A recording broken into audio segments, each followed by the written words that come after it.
So welcome friends.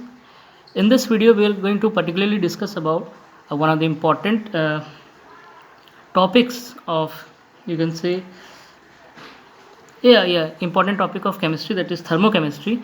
So this is actually the application part of the chapter thermodynamics which you read in 11th chemistry. Okay, so physics में जो thermodynamics आता है that is a little bit different, and जो हम chemistry में discuss करते हैं वो thermodynamics almost similar they are, but कुछ डिफरेंसेस आते हैं। और ये जो थर्मोकेमिस्ट्री है, this is the application part of the thermodynamics chapter. ठीक है, so this is one of the important chapters as far as examinations like JEE Main is concerned, and as well as some other competitive exams like NEET। Advance में भी इसके कुछ questions आ भी सकते हैं। ठीक है, सो हम देख लेते हैं। So this is a topic जिसके बारे में बहुत सारे स्टूडेंट्स को हो सकता है जो सेल्फ प्रिपेयर कर रहे होंगे उनको नहीं भी पता होगा, क्योंकि उन्हें पता हो जाता है कि हाँ थर्मोडायनेमिक्स एक चैप्टर है, वो उसे पढ़ के निकल जाते हैं। But this topic is mainly ignored. But I would recommend that कि अगर आपको अपना रैंक या मार्क्स बूस्ट करना है तो you should not leave any of the questions. और ये एक ऐसा टॉपिक है जिससे कि शॉर्ट क्वेश्चंस आते हैं थर्मोकेमिस्ट्री से, and this is not a very difficult topic, बहुत ही ईजी है। हम इस वीडियो में देखेंगे, मैं आपको सारे कंसेप्ट जो इस वीडियो में और कुछ और इस एक दो वीडियो में मैं पूरा टॉपिक्स इसमें जो इस टॉपिक से रिलेटेड है एग्जामिनेशन पॉइंट ऑफ व्यू से मैं सारे कवर कर लूँगा। ठीक है, so without wasting any more time let's get started with the video. So thermochemistry is the application part of thermodynamics. ठीक है, सो मैं यहाँ पर थोड़ा को ब्रीफ कर देता हूँ ये है क्या। This is basically the this is basically the application part of thermodynamics। ठीक है, एप्लीकेशन पार्ट ऑफ थर्मोडायनेमिक्स। और इसको कभी कभी थर्मोकेमिस्ट्री को हम लोग कभी कभी एनर्जेटिक्स के नाम से भी जानते हैं। ठीक है, एनर्जेटिक्स। क्यों energetics? Energetics something related to energy. ठीक है, वाई एनर्जी? क्योंकि हम केमिस्ट्री पढ़ रहे हैं, मतलब केमिकल रिएक्शंस पढ़ेंगे, और एक केमिकल रिएक्शंस हम जैसे थ्योरी में पेन पेपर में लिख के पढ़ लेते हैं, बट एक्चुअली जो होता है उसमें कुछ चेंजेस आते हैं जब एक केमिकल रिएक्शन होता है। जब एक प्रोडक्ट्स जो रिएक्टेंट्स है वो रिएक्ट करते हैं आपस में और प्रोडक्ट्स बनाते हैं, तो उसमें कुछ चेंजेस आता है, कुछ एनर्जीज़ के चेंजेस भी इन्वॉल्व होते हैं। ठीक है, सो वो एनर्जीज़ के जो चेंजेस है और जो भी एनर्जी का इन्वॉल्वमेंट है वो हम इस टॉपिक के अंदर पढ़ते हैं। That is what is also called as energetics. ठीक है, और सिंस हीट का एक अच्छा कंट्रीब्यूशन रहता है इसमें, तो इसे थर्मोकेमिस्ट्री इसका नाम है। ठीक है, सो हम मेन टॉपिक पे आते हैं। थर्मोकेमिस्ट्री में जो पहला है, आपने एंथैल्पी तो पढ़ा ही होगा। एंथैल्पी थर्मोडायनेमिक्स में एक इंपॉर्टेंट टर्म है, आपने एंथैल्पी पढ़ा होगा। एंथैल्पी क्या डिनोट करता है जनरली? जैसे आपने डेल्टा यू पढ़ा होगा, that is the internal energy. ठीक है, ये क्या होता था? Internal energy of any system बोलो, बॉडी बोलो। ठीक है, और ये this was a measure of total energy of system body. ठीक है, this was a measure of total energy of a body. ठीक है, तो हम इसी चीज़ का जो एंथैल्पी है, इसको क्या बोलते हैं? एंथैल्पी। इसी चीज़ का हम लोग यहाँ पर बेसिकली इस्तेमाल करते हैं, यूज़ करते हैं थर्मोकेमिस्ट्री में। ठीक है, एंथैल्पी। ठीक है, अगर आपको आगे चल के मैं बताऊँगा कि एंथैल्पी का जो फॉर्मूला होता है वो होता है U प्लस PV एंथैल्पी। तो चेंज इन एंथैल्पी हो जाएगा change in this plus change in PV। ठीक है, तो ये थर्मोडायनेमिक्स का पार्ट था, अभी हम उसमें डीप में नहीं जाएंगे। ठीक है, so the first important topic in thermochemistry is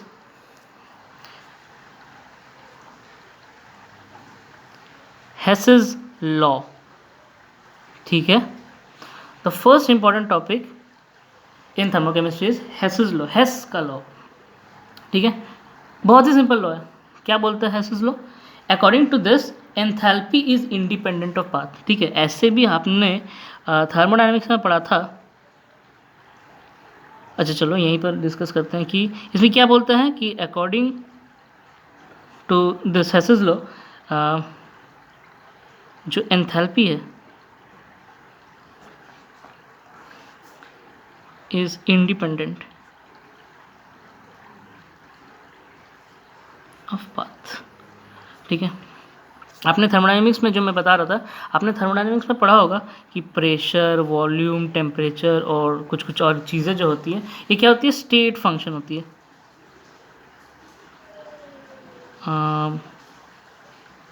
yes, ठीक है, स्टेट फंक्शन होती है। ओके, सो ये स्टेट फंक्शंस होती है। ठीक है, तो इंटरनल एनर्जी, एंथैल्पी, ये भी स्टेट फंक्शन होती है। स्टेट फंक्शन मतलब एक स्टेट से दूसरे स्टेट में जाएंगे, तो यहाँ पर कुछ वैल्यू होगा, यहाँ पर कुछ वैल्यू होगा। ठीक है, और एक बार वो एक पॉइंट से दूसरे पॉइंट में जब चला जाता है तो वो अपने प्रीवियस हिस्ट्री पे डिपेंड नहीं करता है। मतलब सपोज़ ये इस पाथ से इधर गया या इस पाथ से इधर गया, once the system reaches here, उसे याद नहीं रहेगा कि मैं कौन से पाथ से, पाथ ए से आया यहाँ पर कि पाथ बी से आया, तो प्रीवियस हिस्ट्री भूल जाएगा। वो बस देखेगा कि मैं ए में था, अब वो यहाँ पर है, वो प्रीवियस हिस्ट्री पर डिपेंड नहीं करेगा। ठीक है, तो दैट इज स्टेट फंक्शन, कि वो स्टेट्स पे डिपेंड कर रहे हैं। So U and H comes in this category, ये भी स्टेट फंक्शन है। और सिर्फ वर्क और हीट जो थे वो आपके पाथ फंक्शंस हुआ करते थे। ठीक है, तो ठीक है, वो मैंने जस्ट बेसिक आपको बता दिया। तो let's come to Hess law, है ना। हेस लॉ क्या बोलता है, according to this enthalpy is independent of path. इसका बेसिक मतलब क्या है, अगर मैं आपको डायग्रामेटिकली अच्छा से बता दूं कि ए है, बी है, अगर आप ए से पॉइंट बी में जाते हैं और सपोज एंथैल्पी चेंज, एंथैल्पी का चेंज बोलने का मतलब आपको क्या समझना है कि अगर कोई रिएक्टेंट ए है या कोई सिस्टम ए में था वो अब बी में हो गया है, तो जो भी रिएक्शंस इन्वॉल्व हुए हैं उसमें जो एनर्जी का चेंजेस है, एनर्जी मतलब total energy of the system body, energy के जो चेंजेस हुए हैं इतना अमाउंट से हुआ है, तो enthalpy change means total energy में चेंज। ठीक है, सो अगर ए से बी एंथैल्पी चेंज एच था, ठीक है, एच। अब मैं सोचा कि नहीं, अब डायरेक्ट नहीं जाके मैं पहले जाऊंगा सी में, फिर मैं जाऊंगा डी में, फिर डी से मैं अब बी में चेंज करूँगा। मतलब या तो आप ए को डायरेक्ट बी में कन्वर्ट कर सकते हो, ये ए बी कोई एलिमेंट्स वगैरह सब कुछ नहीं है, मैं एक एग्जांपल ले रहा हूँ। ठीक है, एक बॉडी या सिस्टम अगर ए स्टेट से बी स्टेट में जा रहा है तो उसमें जो एनर्जी के चेंजेस हो रहे हैं वो एंथैल्पी हो रहा है। ठीक है, तो या तो मैं इसमें डायरेक्ट जाऊँ, या अगर कोई ऑल्टरनेट पाथ ऐसा है इससे भी मैं जा सकता हूँ। तो अगर इससे जाऊँगा तो मुझे पता है कि मुझे मिला कि जो एनर्जी में चेंजेस या एंथैल्पी में चेंजेस वो डेल्टा एच है। और ए से अगर सी में गया तो एंथैल्पी चेंजेस इन्वॉल्व या energy changes involve delta H one, इसमें डेल्टा एच टू और इसमें डेल्टा एच थ्री है। तो हेस लॉ क्या बोलता है, it is independent of path. तुम इससे जाओ चाहे इससे जाओ चाहे कोई और पाथ से जाओ, सेम होगा। इसका मतलब क्या है कि एनर्जी दिस, ये एनर्जी का चेंज इस एनर्जी के चेंज के बराबर होगा। अब इस पाथ से गया तो ये था, इस पाथ से गया तो ये सब आया, तो ये सबको सम करके लिख देंगे। Got it, this is this is the Hess's law, यही है हेस का लॉ कि enthalpy is independent of path. तुम इधर से जाओ चाहे इधर से जाओ, मतलब एक रिएक्टेंट मान लेते ये रिएक्टेंट है और ये मान लेते कोई प्रोडक्ट है, तुम यहाँ से डायरेक्ट इसका कन्वर्जन करो कोई रिएजेंट देके या कुछ और प्रोडक्ट बनाओ, फिर उसको कुछ और में कन्वर्ट करो, फिर ऐसे जाओ, तो वो जब जो रिएक्शंस होंगे उसमें जो एनर्जी चेंजेस होंगे, एंड पॉइंट और सेम पॉइंट, स्टार्ट और एंड पॉइंट अगर सेम है तो ये जो चेंज है वो भी सेम रहेगा। ठीक है, तो this is the Hess's law. तो ये जो है ये बस मैंने समझाने के लिए लिया है, but still you need to remember this formula. एक फार्मूला नहीं है, बस समझाने के लिए लिया है, बट किसी किसी क्वेश्चंस में इसका यूज़ डायरेक्ट हो सकता है। ठीक है, ओके। और enthalpy is a state function, जिसमें मैंने आपको बता दिया। ठीक है, ओके। तो नेक्स्ट कॉन्सेप्ट पे बढ़ते हैं। ओके, सो नेक्स्ट जो हमारा है लॉ, इम्पॉर्टेंट है कॉन्सेप्ट जो हमारा वो है किरचॉफ्स लॉ। ठीक है, वो है किरचॉफ्स लॉ। ठीक है, किरचॉफ्स लॉ, किरचॉफ्स लॉ क्या बोलता है, it explains the variation of delta H and delta U with respect to temperature. ठीक है, it explains the variation of delta H and delta U with respect to temperature. ठीक है, अब एक चीज़ याद रखना कि अगर ये पॉइंट है, इसमें कन्फ्यूजन हो सकता है, इसलिए मैं समझा, ध्यान से सुना। अगर ये एक पॉइंट है, ये एक पॉइंट है, ये पॉइंट्स मतलब क्या है, कोई बॉडी का स्टेट 1 है, स्टेट 2 है, तो यहाँ से यहाँ पर जो सपोज एंथैल्पी का या एनर्जी का चेंज होगा वो हम लिखेंगे डेल्टा एच डेल्टा यू, क्योंकि एब्सोल्यूट एंथैल्पी, एब्सोल्यूट हाँ एब्सोल्यूट एंथैल्पी या एब्सोल्यूट इंटरनल एनर्जी ऐसे डिफाइन नहीं होता है, ठीक है। Energies at a state define नहीं होती है, एनर्जी तभी डिफाइंड होती है जब वो ट्रांजिट कर रही होती है, ठीक है, ट्रांजिट कर रही होती है। एट अ सिस्टम का एट अ पर्टिकुलर स्टेट में जब वो होता है तब उसका एनर्जी डिफाइन नहीं किया जा सकता, बल्कि तब हम डिफाइन करेंगे जब वो ट्रांजिट कर रहा होगा, ठीक है, फ्लो कर रहा होगा। तो यहाँ पर एक स्टेट से दूसरे स्टेट में जब जाते हैं तब हम चेंज को लिखते हैं, ठीक है। लेकिन किरचॉफ लॉ क्या बोलता है, it shows the variation of delta H, मतलब ये यहाँ से यहाँ आया तो ये हुआ डेल्टा एच, अब हम डेल्टा एच का वेरिएशन देखेंगे, ठीक है। सो आपको पता है कि जैसे delta H is equal to क्या होता है, एम सी पी टी, और डेल्टा यू क्या होता है, सपोज मैं किसी टेम्परेचर टी पे ये कर रहा हूँ, ठीक है, मैं किसी टेम्परेचर टी पे ये चेंज को परफॉर्म कर रहा हूँ, तो M C P delta T होता है, और इसमें क्या होता है एम सी वी टी। अब सी पी सी वी क्या है आपको नहीं पता तो मैं बता देता हूँ, these are nothing but specific heat capacities at constant volume and pressure. अभी क्या है डिटेल्ड में वो आप थर्मोडायनामिक्स में पढ़ेंगे, ठीक है। अगर मैं जब भी थर्मोडायनामिक्स से रिलेटेड लेक्चर्स डालूंगा तो वहाँ पर मैं इसका ब्रीफ डिस्कशन करूँगा, ठीक है। अभी के लिए आपको बस ये जानना है कि इसका नोटेशंस है क्या, these are basically specific heat capacities at constant volume and pressure, ये कांस्टेंट प्रेशर में पी वी, ठीक है। तो एंथैल्पी में ये हमेशा एंथैल्पी कोई भी प्रोसेस अगर हो, एंथैल्पी का फॉर्मूला क्या होगा, एम सी पी टी, या अगर 1 kg मास के लिए लिखेंगे तो एम नहीं लिखेंगे, सी पी रहेगा, C P T. Similarly for any process अगर इंटरनल एनर्जी लिखें तो M C V T, C V होगा। अगर हम 1 kg मास के लिए लिखेंगे तो एम नहीं होगा, सी वी टी होगा, ठीक है। सो किरचॉफ्स लॉ क्या बोलता है कि वेरिएशन या चेंज इन एंथैल्पी, मतलब पहले तो ये था, अब इसका भी चेंज, मतलब दिस माइनस दिस, ठीक है, is equal to delta C P. देखो यहाँ पर सी पी तो यहाँ पर डेल्टा सी पी हो गया, और T two minus T one. Similarly delta U two minus delta U one is equal to delta C V T two minus T one, ठीक है। So this is the formula you need to remember, ठीक है। देखो ये हो सकता है कि आपको एक बार में समझ में ना आए, ठीक है, इसको एक दो बार देख लेना, और अगर आपको ये अब इसकी ये नॉलेज होना चाहिए आपको, अगर आपको लगे कि ये इंपॉर्टेंट उतना नहीं है तो आप इसे स्किप भी कर सकते हो, ठीक है। लेकिन आपको एक नॉलेज होना चाहिए कि है क्या, अगर इन केस क्वेश्चन आ जाता है तो फिर आप इसे कर सकते हो, ठीक है। तो एक स्टेट से दूसरे स्टेट में जाएंगे तो उसको हम चेंज लिखेंगे डेल्टा एच को, और किरचॉफ लॉ क्या बोलता है, variation of delta H only, तो इसीलिए डेल्टा एच टू में डेल्टा एच वन, और ये सी पी में change, T two final temperature, T one initial temperature, अब delta U two minus delta U one, इसमें चेंज फाइनल और initial temperature, ठीक है। अभी बेसिकली हो क्या रहा है, ठीक है।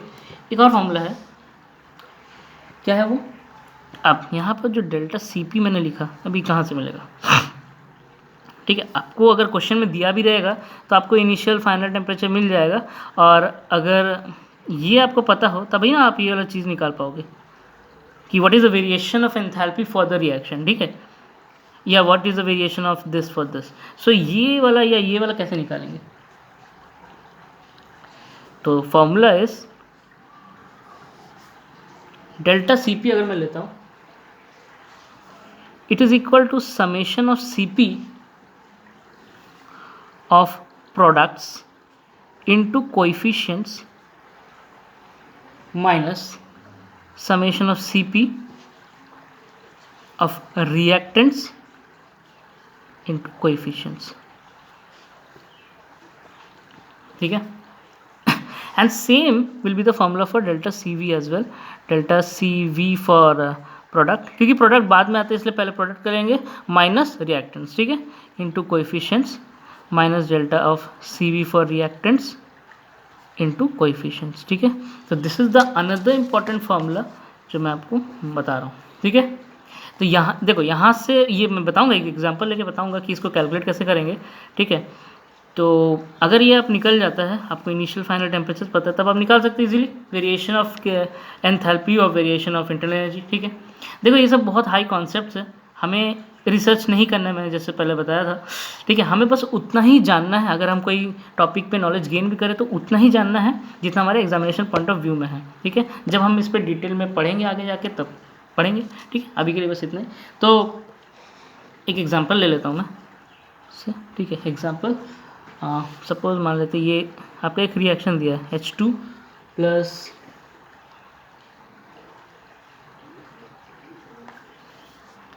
N2 प्लस 3H2 गैसेस में, गिविंग यू 2NH3, ठीक है। ये क्या है? Preparation of ammonia, preparation of ammonia, क्या नाम होता है प्रोसेस का? Haber's process.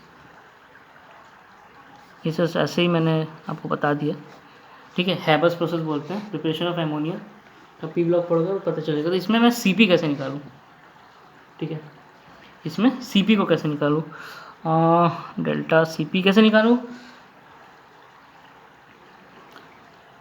ठीक है। तो देखो इसको बेसिकली ऐसे कैलकुलेट करेंगे, delta C P is equal to 2 times 4R minus 1 into 7R/2 plus 3 into 7R/2। अभी कैसे आया, क्या आया है, देखो कोइफिशिएंट प्रोडक्ट का बात करेंगे, देखो ये वाला है प्रोडक्ट का कोफिशिएंट है 2 into C P of product. अब इसका ये जो है ये गैशियस मॉलिक्यूल है, इसका सी पी कैसे निकलेगा, इसका सी पी 4R है, ठीक है, माइनस देखो रिएक्टेंट का समेशन है, ठीक है। समेशन मतलब रिएक्टेंट में अगर 2 आ रहे हैं तो दोनों का समेशन करेंगे, एक का कोफिशिएंट 1 है, ये भी डायटोमिक है, देखो 1 इंटू 7R/2 प्लस ये कोफिशिएंट 3 है तो 3 इंटू ये है, ये भी डायटोमिक है तो 7R/2, ठीक है। और ये है तुम्हारा 3 1 4 टेट्रा एटोमिक है, ठीक है। ये हो गया तुम्हारा टेट्रा एटोमिक मॉलिक्यूल, ये हो गया आपका डायटोमिक, ठीक है। तो सीपी की कोई भी चीज़ का सीपी कैसे निकालते हैं, FR/2, ठीक है। ये फॉर्मूला होता है जहाँ पर F क्या होता है आपका डिग्री ऑफ फ्रीडम, ठीक है। ये आप जब थर्मोडायनेमिक्स पढ़ेंगे तो वहाँ पर आपको इस तरह का एक फॉर्मूला मिलेगा, तो वहीं से ये आता है, ठीक है। तो बस आपका एक बार अगर CP निकल जाता है देन आपका ये फॉर्मूला इनिशियल फाइनल टेम्परेचर दिया रहेगा तो आप इजीली इसको निकाल लोगे, ठीक है। तो अभी तक इस वीडियो में हमने क्या पढ़ा है कि थर्मल केमिस्ट्री मैंने बताया कि ये क्या है, एप्लीकेशन ऑफ थर्मोडायनेमिक्स है, इसका एनर्जेटिक्स भी बोलते हैं। इसमें हेस लॉ आपको बताया मैंने, ठीक है, बहुत सिंपल है हेस लॉ, ठीक है, कि एंथैल्पी एक इंडिपेंडेंट ऑफ पाथ होता है, ठीक है, मतलब वो एक स्टेट फंक्शन है। ये उसका डिस्क्रिप्शन है, एक बार फिर से पीछे करके देख लेना। This is the Kirchhoff's law. अगर आपको ये इंपॉर्टेंट लगे तो आप इसको ज़रूर देखना, और अगर आपको लगे कि नहीं इसको नहीं पढ़ना चाहिए तो आप इसको स्किप भी कर सकते हैं, ठीक है। बट मैं सजेस्ट करूँगा कि आप जब सब कुछ पढ़ ही रहे तो इसे भी एक लुक आपको दे देना चाहिए, ठीक है। ओके, सो नेक्स्ट पार्ट जो है मैं आपको बताता हूँ, एक और इसमें कंटिन्यू करते हैं, यहाँ तक हो गया, ठीक है। नेक्स्ट पार्ट क्या है, एंथैल्पी ऑफ रिएक्शन, ठीक है। जैसे मैंने आपको पहले इस वीडियो में बताया था कि हम एनर्जेटिक्स मतलब energy changes, that is basically enthalpy का जो चेंजेस है डिफरेंट टाइप्स ऑफ रिएक्शंस में जो होता है वो हम इस चैप्टर में पढ़ने जा रहे हैं, ठीक है। तो कभी आपको कंबशन रिएक्शन में होगा तो एक नॉर्मल रिएक्शन होगा, ठीक है, या डिफरेंट टाइप्स ऑफ में कैसे कैसे एनर्जी चेंजेस होता है इन्वॉल्व होता है वो हम इसमें डिस्कस करेंगे, ठीक है। तो पहला आता है first type is enthalpy of reaction, ठीक है। एंथैल्पी ऑफ रिएक्शन मतलब एक रिएक्शन हुआ उसमें क्या एनर्जी का चेंज या क्या एंथैल्पी का चेंज है उसी को बोल देंगे एंथैल्पी ऑफ रिएक्शन, मतलब जो amount of change in energy that is enthalpy of reaction. इसको कैसे डिनोट करते हैं, डेल्टा H स्मॉल आर से, ठीक है। इसी को देख के आपको पहचान जाना कि अच्छा ये एंथैल्पी ऑफ रिएक्शन दिया, तो it is the total enthalpy change for a given reaction. तो अगर मैं यहाँ पर एक ग्राफ बनाता हूँ, इस ग्राफ को देखना, इसी में सब कुछ रहस्य छुपा है, ठीक है। क्या है कि अगर मैं एनर्जी की बात करता हूँ with POR, what is POR? Progress of reaction, मतलब रिएक्शन जैसे जैसे आगे बढ़ रहा है, रिएक्टेंट से प्रोडक्ट की जा रहा है, प्रोग्रेस ऑफ रिएक्शन, वैसे एनर्जी में क्या चेंजेस आ रहा है। तो मैंने देखा कि पहले इनिशियली कुछ एनर्जी था, फिर उसमें कुछ उछाल आया, और फिर ऐसे उछाल आता था, अचानक लास्ट में कुछ ऐसा ग्राफ आ गया, ठीक है। तो इनिशियल फेज ऑफ एनर्जी ऐसा था, और फाइनल में एनर्जी का लॉस हुआ है। देखो एनर्जी घटी है, मतलब कुछ एनर्जी लॉस हो गया है, ठीक है। तो हम लोग बोलेंगे कि जो चेंज इन एनर्जी एंथैल्पी है या चेंज इन एनर्जी है, दैट इज़ नेगेटिव, ठीक है। और ये नेगेटिव होने का मतलब है, इसी को हम लोग बोल देते हैं एक्सोथर्मिक रिएक्शन, ठीक है। दिस इज इम्पॉर्टेंट, क्या बोलेंगे इसको? Exothermic reaction. एक्सोथर्मिक मतलब लॉस ऑफ एनर्जी। तो ये इंपॉर्टेंट क्यों है? कभी कभी आपको देखना क्वेश्चन में बहुत सारे ऐसे ग्राफ दे देगा, which of the following graph shows the exothermic endothermic reaction. बहुत ईजी है, क्या करोगे? देखो एनर्जी का change with respect to progress of reaction, initial था ऐसा गया, मैंने देख लिया अच्छा इसमें लॉस हुआ एनर्जी का, तो मैं बोल दूंगा this is exothermic, as simple as that, ठीक है। अब कैसे दूसरा देखता हूँ कि एक मिनट, सॉरी थोड़ा स्पेस का कमी है। यस, अगर मैं वापस energy versus POR that is progress of reaction देख रहा हूँ, ठीक है। Suppose initially it was here, बाद में उसमें उछाल आया और ऐसे हो गया, कुछ इस तरह से आया। तो ये क्या हुआ कि initial level is here and final level, मतलब ये क्या है बेसिकली रिएक्टेंट और ये प्रोडक्ट है, ठीक है। यहाँ पर भी ये रिएक्टेंट है, ये प्रोडक्ट है, ठीक है। Product reactant end product end, तो यहाँ पर there is a change in energy. देखो एनर्जी है ना, एनर्जी ना बेसिकली चेंज हो रहा है, किस में? रिएक्शन में, ठीक है। दिस इज पॉजिटिव, कुछ एनर्जी में गेन हुआ है रिएक्टेंट से प्रोडक्ट में जाने में, उस बॉडी के अंदर कुछ एनर्जी का चेंज हुआ है, एब्जॉर्प्शन हुआ है, अंदर लिया गया है, तो हम लोग इसको क्या बोल देंगे? This is an endothermic.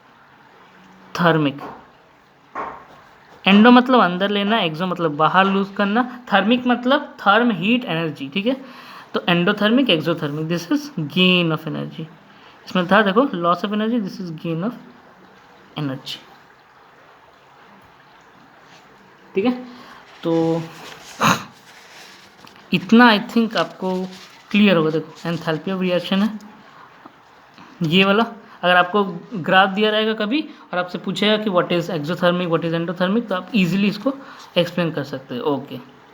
Okay so इसी को अगर मैं आगे बढ़ाता हूँ, थोड़ा सा पार्ट इसका जो बच गया है कि हम लोग क्या निकाल रहे हैं? Energy change, energy, total energy, enthalpy. तो एंथैल्पी मैंने पहले ही बताया आपको, थर्मोडायनामिक्स में आप अगर पढ़े होगे तो आपको पता होगा, या नहीं भी पढ़ोगे तो मैं बता दे रहा हूँ कि एंथैल्पी जो होता है related to internal energy and this is also a form of energy, P into V का प्रोडक्ट में अपीयर होता है। तो enthalpy is generally formula U plus PV होता है। अब हम तो निकाल रहे हैं चेंज इन एंथैल्पी, तो इसमें दोनों तरफ चेंज अप्लाई करेंगे, डेल्टा U, इसको P डेल्टा V या V डेल्टा P मत लिख देना, इसको पहले चेंज अप्लाई करो, ठीक है, चेंज अप्लाई। अब you know PV is equal to nRT होता है, आइडल गैस में आपने पढ़ा होगा। अगर हम इसे एट कांस्टेंट टेम्परेचर, जनरली सारे रिएक्शंस को ना कांस्टेंट टेम्परेचर पे ही वेरी करके देखा जाता है, तो इसके जगह हम nRT को सब्स्टिट्यूट कर देंगे तो क्या हो जाएगा? Delta is equal to delta U plus delta nRT। अब टेम्परेचर कांस्टेंट है, R तो कांस्टेंट ही होता है, तो यहाँ पर हम देख लेंगे कि delta H is equal to delta U plus delta nRT, इसको ऐसे भी लिखते हैं डेल्टा Ng मतलब गैशियस, ठीक है, गैशियस एलिमेंट्स में, ठीक है। तो change in energy, change in enthalpy मतलब जो हमारा चेंज इन एनर्जी है बेसिकली फॉर द रिएक्शन, तो इसको डेल्टा HR से भी डिनोट कर सकते हैं, equal to delta U internal energy plus change in the number of moles in the reaction into R into T, ठीक है। तो ये हमारा हो जाएगा, मतलब आपको अगर कभी कैलकुलेट करने दिया जाएगा, कोई क्वेश्चन रहेगा, कोई रिएक्शन दिया होगा, तो उसमें आपको ये या तो दिया रहेगा ये आपको दिया रहेगा, आपको ये निकालना होगा तो आपका डेल्टा एच आर मतलब that is enthalpy of reaction निकल जाएगा। या आपको थर्मोडायनेमिक्स से रिलेट करके भी, ठीक है, जैसे you know delta U is equal to जो इसका रिलेशन होता है क्यू वर्क और हीट के साथ, वहाँ से हमको ये निकालना हो सकता है। मतलब जनरली हम, मेरा अल्टीमेट पर्पस होगा कि हम इस चीज़ को निकालें और इस चीज़ को निकालें ताकि हम यहाँ पर निकालें, ठीक है। आपसे कैसे भी निकलवा सकता है, तो आपको घबराना नहीं है, आपको बस फॉर्मूला को, कॉन्सेप्ट को जानना है, ठीक है, कि बस मेरा ये तो चीज़ निकल गया तो मेरा ये निकल जाएगा, I will take the answer, ठीक है, एज सिंपल एज दैट। ठीक है, अब मसला ये है कि हम इसको कैसे निकालें, डेल्टा एन जी को।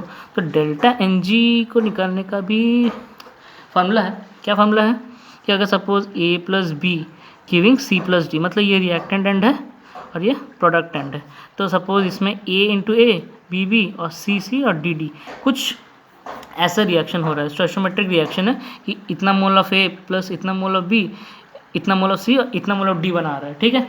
सो डेल्टा एन जी कैसे निकलेगा, समेशन एन ऑफ प्रोडक्ट, ठीक है, gases minus summation n of reactants gases, ठीक है। तो this is going to be the formula. जैसे सी पी सी बी में हमने निकाला था, लेकिन यहाँ पर कोफिशिएंट नहीं हो रहा है क्योंकि ये खुद ही कोफिशिएंट्स होते हैं। यहाँ पर कोफिशिएंट नहीं हो रहा है, खुद ही कोफिशिएंट्स होते हैं, ठीक है। मतलब अगर इस रिएक्शन की मैं बात कर दूँ तो डेल्टा एन जी जो हो जाएगा सी प्लस डी माइनस ए प्लस बी, ठीक है। ये डेल्टा एन जी कैसे निकलेगा, ये जो बेसिकली कोफिशिएंट्स होता है ना, प्रोडक्ट साइड में समेशन करके लिखो, रिएक्टेंट साइड में लिखो, दोनों को सब्ट्रैक्ट करो, that is the value of delta n g, that's it, ठीक है, ठीक है। ये एक्चुअली ये बेसिकली आपका शॉर्ट ट्रिक है निकालने का, ठीक है। ये बहुत जगह मेंशन नहीं भी रहता है, ठीक है, तो ये एक शॉर्ट ट्रिक है, इसको याद रखना।